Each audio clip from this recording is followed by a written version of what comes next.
Good morning everyone. I am Assistant Professor Jayendra Patel from Mechanical Engineering Department, Mahatma Gandhi Institute of Technical Education and Research Center, Navsari.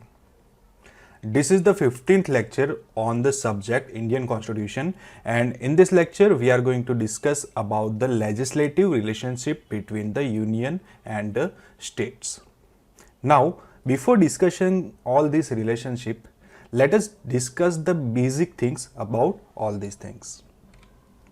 Now, when we talk about the division of powers, the Constitution of India, being a federal in nature, it has divided all their power between center and states. Now, what do I mean by divided all his power? Now, all his power means all his legislative powers, all his executive powers, and all his financial powers. Now, over here we discussed previously that our Indian constitution system has three main things. First, the legislative sections, second, the executive section, and third is the judiciary section. Now, over here I am not talking about the judiciary section. You may have a question, why we are not talking about the division of power in the judiciary section? The reason is that there is no division of judicial powers as per the constitution. Okay, so it has basically established the integrated judicial system to enforce both central laws as well as the state laws. That means no matter whether the law is designed and implemented by state or country, the courts are liable to give justice on basis of both of these laws. Clear? So you can go to High Court also for the Indian laws, as well as you can go to the Supreme Court also for the state laws. Clear? So we are having the integrated judiciary system. There is no division of power in the judicial system. Now, though the center and states are supreme in their respective fields, the maximum harmony and the coordination between them is essential for the effective operation of the federation system. And that's why the Indian Constitution contains the elaborated provisions to regulate the various dimensions of the relations between center and the states. And these relations between center and states can be studied in three different heads. Okay, the very first head is the legislative relation head. So we can discuss them as per the legislative relations. Then the second head is the administrative relations, and the final head is the financial relations. So these are the three basic heads under which we are going to study the relationship between the center and the states.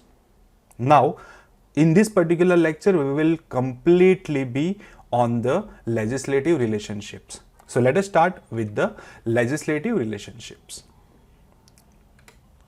Now, the article 245 to 255 available in the part number 11 of the Constitution deals with the legislative relationship between the center and the states. Besides this, there are some other articles also available which are dealing with the same subject. So basically they are not all these articles. Okay, so article 245 to article 255 are there, but other than that we are having lot more articles that are available in the different parts that also deals with the same things. And like any other federal constitution, the Indian Constitution has also divided the legislative powers between center and the states with respect to both the territory and the subject of legislation. Means the fixed subjects are available to the states and the fixed subjects are available to the center. Okay, there is a proper division of a state subjects and the central subjects. Also, the area under which they can be exhausted are also fixed by the constitution. Okay, so there is no matter of the boundary of the subjects. Further, The constitution provides for the parliamentary legislation, that means the central legislation. Over here always remember, whenever I say about the parliamentary legislation, that means I am talking about the central legislation. So the constitution provides for the parliamentary legislation in the state field under 5 extraordinary situations, as well as there are some certain cases where there is a control of center over the state legislation also, and we will be discussing all these things. So basically we are going to discuss all this relationship in 4 different aspects. So very first aspect that we are going to discuss is this particular aspect that says that the territorial extents of the central and the state legislation, means in which territory the central legislations are acceptable or say they will be implemented, and in which particular territory the state legislation will be implemented. The second point that we are going to discuss is the distribution of the legislative subjects. So we will be discussing how these all legislative subjects are distributed. Third topic is the parliamentary legislation in the state field. As I told you earlier, what do you mean by parliamentary legislation? Parliamentary means the central legislation. So we will be discussing how the parliamentary legislation can be implemented in the state fields.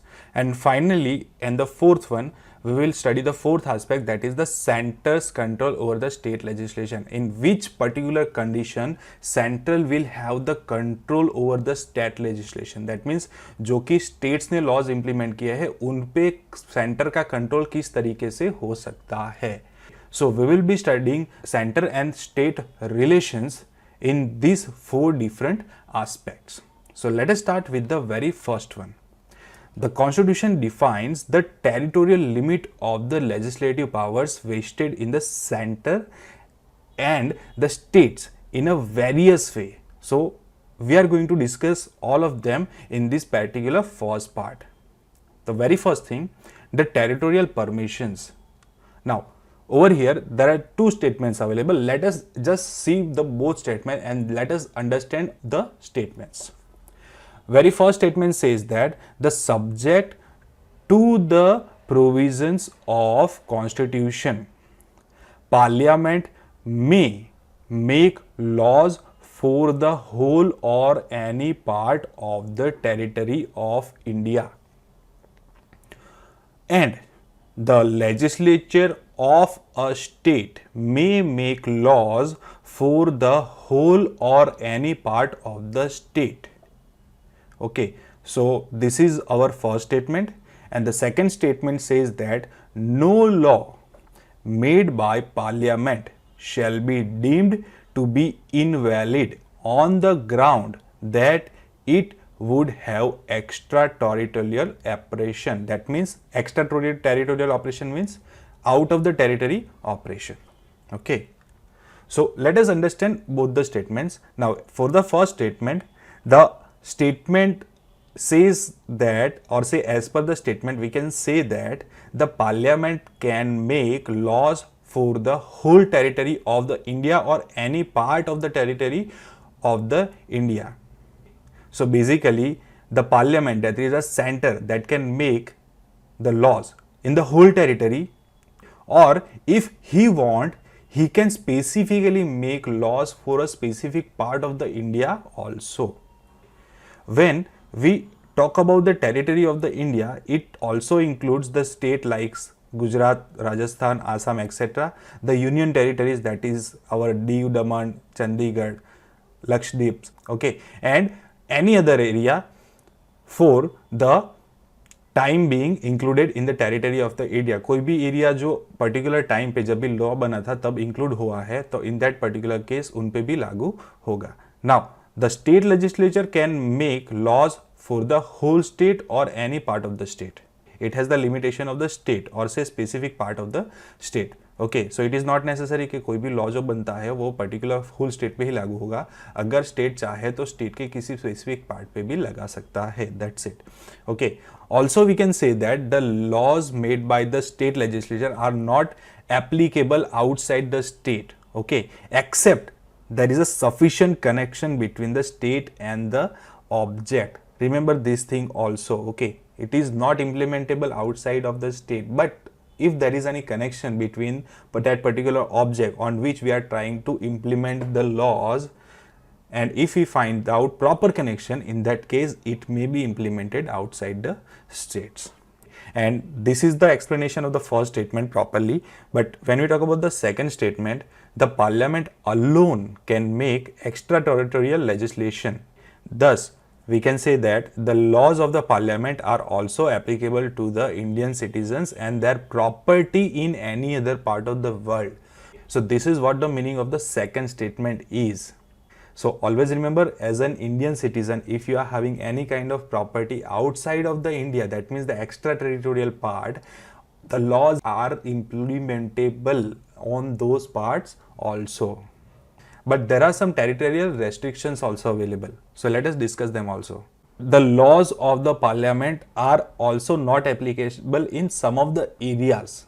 Very first thing, if I discuss, for example, the president can make regulations for the peace and progress and the good government of the 4 union territories. So basically it wants to say that for this particular 4 union territories that are available over here, the Andaman and Nicobar Islands, Lakshadweep, Dadra and Nagar Haveli, as well as the Diu and Daman. These are the 4 union territories on which president has the control to make the legislatures or say regulations for the peace, progress and the good environment of these territories. Secondly, president has also power to repeal, that means to remove, or say amend, that means to change any act of the parliament on these territories. यानी कि अगर parliament कोई भी act बनाता है तो इस particular areas में इम्प्लीमेंट करने के लिए आप प्रेसिडेंट इन लॉज को चेंज कर सकते हैं या फिर उसको रिपील भी कर सकते हैं कि ये लॉ लागू नहीं हो गए यहाँ पे, ऐसा भी बोल सकते हैं. Clear? So this is what are the restrictions available. Further, the government is empowered to direct that an act of parliament does not apply to the schedules area in the states or say apply to the specific modification with some exceptions. Okay, so remember this particular point also. Okay, there are 2 schedules available, schedule 5 and schedule 6. जो area हमारे schedule 5 and schedule 6 में आते हैं, उन areas में जो कि districts है, बेसिकली वहाँ पे डिस्ट्रिक्ट्स अवेलेबल है, उस स्पेसिफिक डिस्ट्रिक्ट्स को शेड्यूल 5 और शेड्यूल 6 में रखा गया है.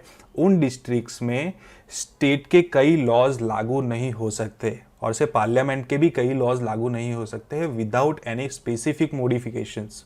Okay, there are some exceptions available, there are some modifications are also required and the whole control is towards the governor. Okay, जो गवर्नर होता है उस पर्टिकुलर स्टेट का, उसके पास स्पेसिफिक कंट्रोल होता है. Like for example over here, the governor of the Assam may likewise direct that the act of the parliament does not apply to the tribal areas that are also known as the autonomous districts. Okay, in the particular state, or say it will be applied, but it will be applied with the specific modification and the exceptions. And one more thing, the president enjoys the same powers with respect to the tribal areas in the Meghalaya, Tripura as well as the Mizoram. Clear? So these are the territorial restrictions. These are the restrictions given in the constitution. They are not made individually, they are given in the constitution. Now we have discussed the territorial section also. Now let us discuss about the legislative subjects. Now we already discussed these legislative subjects in the previous lecture and we are going more deep in this particular part. So let us discuss about the legislative subject distribution. Now the constitution provides threefold distribution of the legislative subjects between center, state as well as the concurrent. Okay, and they are available in the list number 1. Okay, that is the union list. List number 2, that is the state list, and list number 3, that is the concurrent list. And all these available in the 7th schedule. Now, the parliament has exclusive power to make laws with respect to any of the matter enumerated in the union list. Okay, so basically union list में जो भी matters लिखी हुई है उन पे parliament laws बना सकता है. Over here you can see that there are numbers of main subjects written over here. Now this particular list has at present 100 subjects, and specifically when the constitution was written there were total 97 subjects. Like we are having defense, banking, foreign affairs, currency, atomic energy, and so on. There are numbers of subjects available in this particular part. Now in the same way we are having the state list. So basically state is empowered to work on this particular list. Now I am saying in normal circumstances, once again I am saying in the normal circumstances only the state legislations are exclusive having the power to make laws with respect to any of this particular matter that we are discussing over here. Okay, so normal circumstances जो होंगे उसमें ही ये particular state list के subject जो है वो state में legislate हो सकते हैं. Clear? So basically it has total 61 subjects. Originally there were total 66 subjects. So there are total 5 subjects which are reduced. Like we are having the public order, police, public health and the sanitization. Okay. Other than that, agriculture, prisons, and all these subjects are basically available to the state list. Now there is a third list that is known as the concurrent list. That means the both parliament and the state legislatures can make laws with respect to any of these particular matter enumerated in the concurrent list. Now this particular list contains total 52 subjects as of now. Originally there were total 47 subjects, and these subjects contains the criminal law procedures, civil procedures, marriage and divorces, population control, and so on. Okay, so these are the subjects related to the concurrent list. Now you can see that there are some subjects gone here and there. Okay, there are some subjects reduced, some subject increased. Okay, so basically there were numbers of amendments done on this particular list also, and one of the major amendment is the 42nd Amendment Act of 1976. Okay, as I told you, this was the biggest amendment, that's why it is also known as the mini constitution. Okay, that's why always remember 42nd Amendment is the mini constitution, and it is the biggest amendment that has been done till the date. Clear? And it was done in the 1976. Now what it has done with the state subjects and the concurrent subjects, it has basically transferred total 5 subjects of the states to the concurrent list. So this is what basically happened. In the 42nd Amendment, this particular thing happened. The education subjects, the forest, the weight and measures, the protection of the wild animals and the birds, administration of the justice, all these 5 subjects has moved from the state list to the concurrent list. Further, from the above scheme, now it is clear that the matter of national importance and the matter which requires uniformity, okay, 2 basic things. Okay, the matter of national importance and the matter which requires uniformity are basically available in the union list. So we can say this particular thing. Okay, and anything that is relevant to this will go to the union list. Secondly, the matter that requires the regional and the local importance and the matter which permits diversity of the interests are specified in the state list. And finally, the matter on which uniformity of the legislation throughout the country is desirable. Okay, it is desirable, but it is not that much important. Okay, that much essential. So such kind of matters are given to the concurrent list. So basically हमें uniformity तो चाहिए, but उतनी ज़रूरी नहीं है. जब भी uniformity चाहिए होगी तब यूनियन दैट पर्टिकुलर मैटर में लॉज बनाएगी. क्लियर? तब तक स्टेट अपने लॉज बना सकती है. सो उस टाइप के जो सब्जेक्ट्स अवेलेबल हैं उनको कॉन्करेंट लिस्ट में ऐड कर दिया गया है. And finally, other than these 3 particular subjects, there are the residuary subjects also available. हमें पता है residuary subjects कौन से होते हैं. हमने पहले भी डिस्कस किया था कि जो सब्जेक्ट्स बेसिकली इन 3 पर्टिकुलर पार्ट में नहीं आते वो सभी सब्जेक्ट होते हैं रेसिडुअरी सब्जेक्ट, यानी कि कॉन्स्टिट्यूशन में लिखे हुए नहीं है. ये सभी सब्जेक्ट आएंगे हमारे रेसिडुअरी सब्जेक्ट्स में. So basically the power to make laws with respect to the residuary subjects, okay, that means the matter which are not enumerated in any of these 3 lists is vested in the parliament. That means all this power to make laws regarding to this subject are goes to the parliament. Okay, and this residuary power of the legislation includes the power to levy the residuary also. Clear? Now, the Government of India Act 1935, that was the last act and the biggest act before the freedom of the India. Clear? So, that particular act has given the residuary power to the Governor General of India. Clear? So governor general of India के पास वो सभी powers थी. अभी जो हमारे पास है वो सभी पावर्स किसके पास है? सेंटर के पास है. Secondly, if you talk about the residuary powers of other countries, okay, India में हमने पता है कि सेंटर के पास है, but if you talk about other countries, in that case अगर हम यूएस की बात करते हैं तो in that case it also follows the federal constitution. Okay, over here all these three countries follow the federal constitution, but when we talk about US, in the US Federation the residuary powers are gone to the state also, and Australia follows the US strategy. Okay, so basically Australia follows the same thing that US follows. So basically Australia also has the residuary powers to the states, but as we talked, the Canadian Constitution has left the residuary powers to the center. So in this particular manner, basically we are following the Canadian Constitution. Now, what happens in case of the overlapping of the subject? Let us understand that time. That means कि अगर कोई particular union list या फिर concurrent list या फिर state list पे कोई भी सब्जेक्ट्स ओवरलैप होते हैं, यानी कि दोनों ने, यूनियन ने भी लॉज बनाए हैं या फिर स्टेट ने भी लॉज बनाए हैं, तो इन दैट केस क्या हो सकता है? The Constitution expressly secures the predominance of the union list over the state list as well as the concurrent list. That the concurrent list over the state list. Clear? So basically सबसे ऊपर union list होगा, उसके बाद में concurrent list आएगा और उसके बाद स्टेट लिस्ट आएगा. Clear? Thus, in case of the overlapping of the union list and the state list or say the concurrent list, in that case the former should be prevailed. That means the union list will be considered as the overpowering list. Union list के basis पे जो भी laws बने हैं उनको ज़्यादा priority दी जाएगी.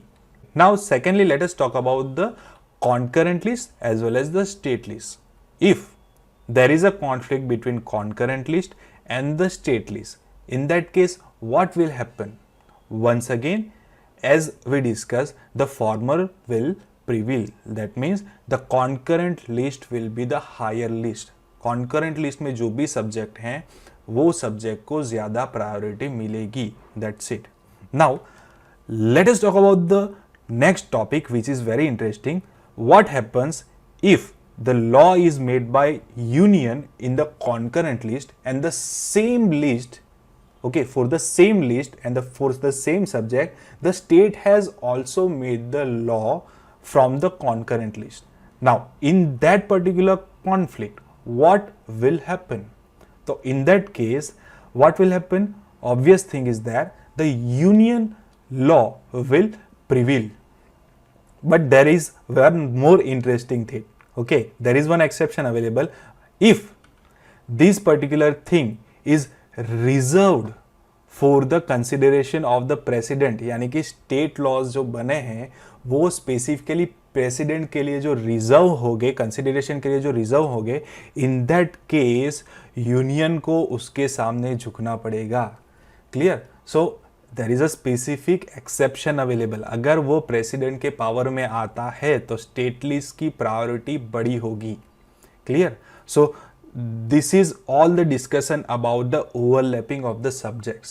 So I hope you have clarified the second topic also कि 3 parts में total subjects divided हैं और overlapping जो होती है तो in that case कौन कौन सी situation create हो सकती है और उसके basis पे कौन कौन से solutions हो सकते हैं. Let us go towards the third topic, that is the aspect of parliamentary legislation in the state field. Now for the above scheme, the distribution of the legislative powers between the center and state is to be maintained in the normal times. Okay, it is not necessary to interfere the state list for the parliament. But in abnormal times, the scheme of distribution either modified or suspended. In other words, if I talk about, the constitution empowers the parliament to make laws on any matter enumerated in the state list under the 5 extraordinary circumstances. Clear? There are total 5 extraordinary situations where this particular power to make laws in the state list goes to the parliament. Very first is the where Rajya Sabha passes a resolution. Now over here, if the Rajya Sabha declares that it is necessary in the national interest that parliament should make laws on the matter of the state list, then the parliament becomes the competent to make laws in that particular matter. Okay, and for that there should be the special majority. Now what do you mean by the special majority? We are already discussing that parliamentary special majority means what? The 2/3 of the votes.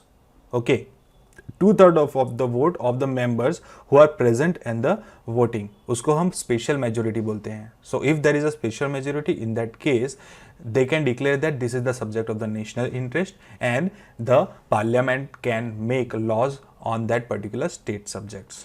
Okay, and remember that there are some limitations available. Okay, now that particular resolution remains in the force for the period not exceeding the 1 year. There is a limitation of the 1 year. However, the Rajya Sabha may pass a successive resolution for the continuance in force of the original resolution, but each resolution has a limited duration of the 1 year only. And one more thing, now if the Rajya Sabha or say parliament makes any law by the virtue of this particular resolution, now after the expiration of that particular resolution, the law will exist maximum of the 6 month. यानी कि उस particular resolution के base पर जो भी laws बने हैं उसकी expiry कितनी होगी? resolution के expire हो जाने के बाद maximum 6 months ये particular laws चल सकते हैं. But one more thing over here, this particular provision does not restrict the power of state legislature to make the laws on the same matter. Clear? So ऐसा नहीं है कि अगर India ने इस पर्टिकुलर स्टेट सब्जेक्ट पे laws बना लिए तो अब स्टेट के पास अथॉरिटी नहीं है कि वो पर्टिकुलर सब्जेक्ट पे लॉज नहीं बना सकता. ऐसा नहीं है. State can also make laws, but there is a limitation. In case of the inconsistency between the state laws and the parliamentary laws, the latter is to be prevail. That means the parliamentary law will be prevailed. Always remember that, क्योंकि सबसे पहले मैंने पहले भी बोला है, last point में भी बोला है कि जो हायर है वो प्रिवेल करेगा, वो एग्जिस्टेंस में रहेगा. Now the second situation arises when there is a national emergency. Okay, the parliament acquires the power to legislate with respect to the matter of the state list while a proclamation of the emergency or say national emergency is in operation. Clear? Now the law becomes inappropriate on the expiration of the 6 months after the emergency has ceased to operate. So this is the most important thing. एक common चीज याद रखिए, simply जो भी resolution pass हुए हैं या फिर कोई भी चीज जो एक्स्ट्रा ऑर्डिनरी हुई है other than the state laws and the national law, और उस पर्टिकुलर सिचुएशन में अगर पार्लियामेंट ने स्टेट मैटर्स पे कोई भी चीज बनाई है तो वो चीज मैक्सिमम 1 साल के लिए रह सकती है, सबसे पहली.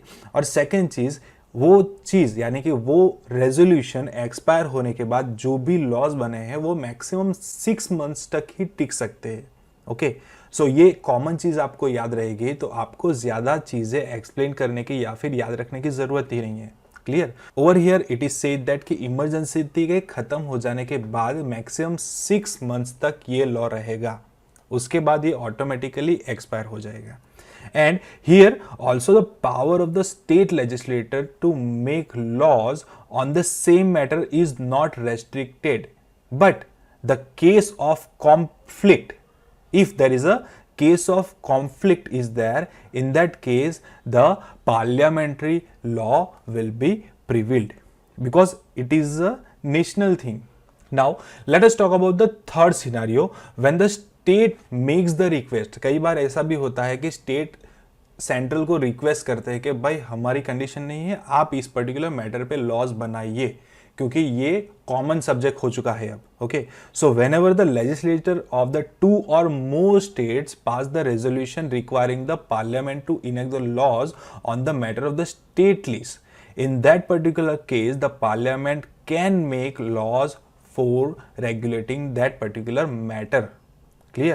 उसके पास 2 से ज्यादा स्टेट की रिक्वेस्ट आनी चाहिए।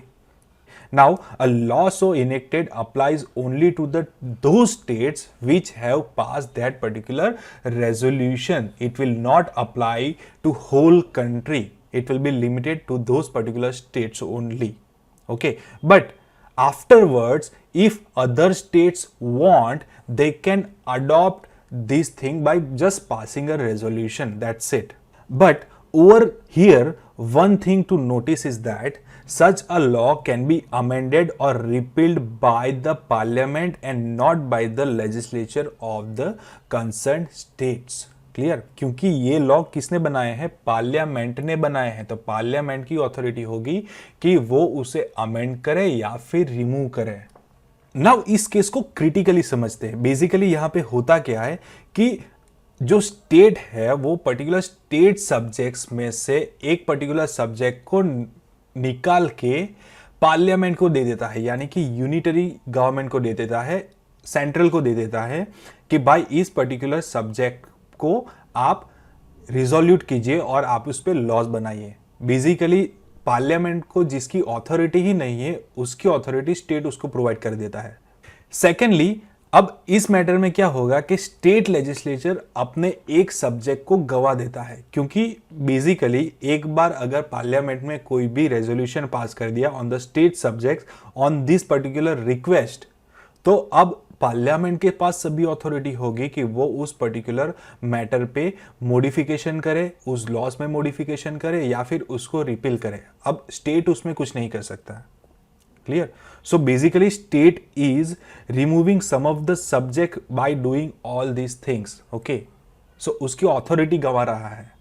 और इस पर्टिकुलर लेवल पे जहां पे एक्चुअली सब्जेक्ट स्टेट के पास थे, लेकिन स्टेट ने रिक्वेस्ट करके नेशनल यानी कि सेंट्रल के पास से उस पे लॉज बनवाए हैं, उसमें कुछ एग्जांपल्स भी अवेलेबल है। Like very first example is the price competition act 1955। Basically ये अथॉरिटी स्टेट के पास थी, लेकिन ये अथॉरिटी उन्होंने पार्लियामेंट को दे दी है। Second act is the wild life protection act. In the same way, we are having the Water Act, which is also known as Water Prevention and the Control of the Pollution Act 1974. Other than that, we are having the Urban Land Act and the Transplantation of the Human Organ Act 1994. And there are numbers of acts available जो इसके basis पे बने हैं। Now, the next point is to implement the international agreements. Now, the Parliament can make laws on any matter in the state list for implementing the international treaties, जिसको हम कई बार agreement भी बोलते हैं या फिर कन्वेंशंस भी बोलते हैं। तो बेसिकली यहाँ पे दो या फिर ज्यादा कंट्रीज के बीच में क्या होता है? अग्रीमेंट होता है with regarding to different matters. For an example, एक इंडिया है और एक यूएसए है, उसके बीच में एक बिजनेस एग्रीमेंट होता है कि हम आपके बिजनेस पे टैक्स नहीं लगाएंगे, आप हमारे बिजनेस पे टैक्स नहीं लगाओगे। Okay, so this is basically an agreement. अब उस अग्रीमेंट को सक्सेसफुल बनाने के लिए कई बार ऐसा होता है कि यूनियन स्टेट लिस्ट में से कई सब्जेक्ट्स को लेकर उन पे लॉज बनाती है। Now in that particular matter the parliament is empowered to do this particular thing, because central government is trying to fulfill its international obligation as well as the international commitment. That's why it is completely authentic thing. जैसे कि हमारे पास कुछ examples available हैं। सबसे पहली चीज, आपने UN को तो देखा ही होगा, United Nations. Now the United nation act 1974 जब बना था तो उस टाइम पे भी सेम चीज हुई थी कि यूनाइटेड नेशंस के जो भी अग्रीमेंट थे, जो भी कन्वेंशंस थे, उनको चेक करने के लिए या फिर उनको कंफर्म करने के लिए सेंट्रल ने उस पे लॉज बनाए थे। Secondly same thing the Geneva convention, okay, Geneva convention act जो बना था वो भी सेम मैटर के लिए बना था, और से ट्रिप्स अग्रीमेंट जो हुआ था, द ट्रिप अग्रीमेंट में भी सेम चीज हुई थी कि वो सभी इंटरनेशनल ट्रीटी है, द यूएन है वो भी इंटरनेशनल ऑर्गेनाइजेशन है, जिनेवा कन्वेंशन है वो भी एक इंटरनेशनल ट्रीटी है, और ट्रिप्स कन्वेंशन है वो भी एक इंटरनेशनल ट्रीटी है। तो उन सभी इंटरनेशनल ट्रीटी को कंप्लायंस करने के लिए या फिर उनकी कमिटमेंट को कंप्लीट करने के लिए ये जो लॉज बने हैं उसमें स्टेट सब्जेक्ट्स का भी इन्वॉल्वमेंट रहा है। एंड द नेक्स्ट टॉपिक जब ये चीज हो सकती है that is the during presidential rule, which is the fifth topic, okay, fifth point होगा the presidential rule. Now when the presidential rule is imposed in the state, the parliament becomes empowered to make the laws with respect to any of the matter in the state list related to that of the state. Now in that particular matter अगर parliament कोई भी laws बनाती है उस particular duration, that means कि presidential rule के duration में अगर पार्लियामेंट कोई भी लॉज बनाती है, they will continue to be operative even after the presidential rule, no matter वहां पे इलेक्शन होगी, उसके बाद कोई नई गवर्नमेंट बनेगी, no matter whatever happens, but the laws made by the parliament during this particular presidential rule will continue to operate. पर यहां पे एक चीज हो सकती है कि अगर जो प्रेसिडेंशियल रूल के बाद जो भी गवर्नमेंट आती है वो गवर्नमेंट इन लॉज को रिपील कर सकती है या फिर उसको री इनेक्ट कर सकते हैं, यानी कि उसको मॉडिफाई भी कर सकती है या फिर उसको निकाल भी सकती है। सो this is one option available when these laws are made by the parliament and they do not want to continue these particular laws. Now पिछले 5 पॉइंट्स हमने जो डिस्कस किए वो थी एक्सेप्शनल सिचुएशन जहां पे सेंट्रल लेजिस्लेशन स्टेट लेजिस्लेशन के subjects पे वर्क कर सकता है, but also the constitution empowers the central to exercise the control over the state legislative matter in a various ways. Okay, so in the fourth point we are going to discuss all these controls that are given by the constitution to the center. The very first thing, the government can reserve certain types of bills passed by the state legislature for the consideration of the president. So this is one control given to the governor to control the state legislatures. Secondly, the bills on the certain matters enumerated in the state list can be introduced in the state legislature only with the previous sanction of the president. Clear? So basically, for example, if I say the bills imposing the restriction on the freedom of the trade of the commerce, so this is one example. So उसपे क्या है, basically president के सम sections लगे हुए हैं, तो in that case अगर ऐसा कुछ होता है तो वो प्रेसिडेंशियल पावर के अंडर में ही आने चाहिए, यानी कि प्रायर परमिशन चाहिए प्रेसिडेंट की, तब भी ये बिल स्टेट में इनॉग्रेट हो गए, यानी कि इंट्रोड्यूस हो गए। Clear? So without that permission state उनको इंट्रोड्यूस नहीं कर सकता। And thirdly, the president can direct the state to reserve money bills and other financial bill passed by the state legislature for his consideration during the financial emergencies. Okay, कि जब भी financial emergency होगी तब जो financial related bills होते हैं जिनको हम मनी बिल्स बोलते हैं या फिर दूसरे फाइनेंशियल बिल होते हैं, उन पे प्रेसिडेंट के सैंक्शंस लगे हुए होंगे कि प्रेसिडेंट की परमिशन के बिना वो बिल्स पास नहीं हो सकते। हमने जो भी 4 पॉइंट्स डिस्कस किए इनमें आप देख सकते हो कि सेंट्रल सबसे ऊपर रहा है। सो बेसिकली हम कह सकते हैं कि सेंट्रल की ऑथोरिटी लेजिस्लेटिव स्फीयर में सबसे ज्यादा है, but as per the expert it is the common rule in the federal supremacy and it is a technique basically to resolve any kind of conflict and to ensure the harmony between union and states. Okay, so as per our syllabus, this is all about the legislative matters between the states and the centers. So I am ending my lecture over here. Keep studying. Have a good day.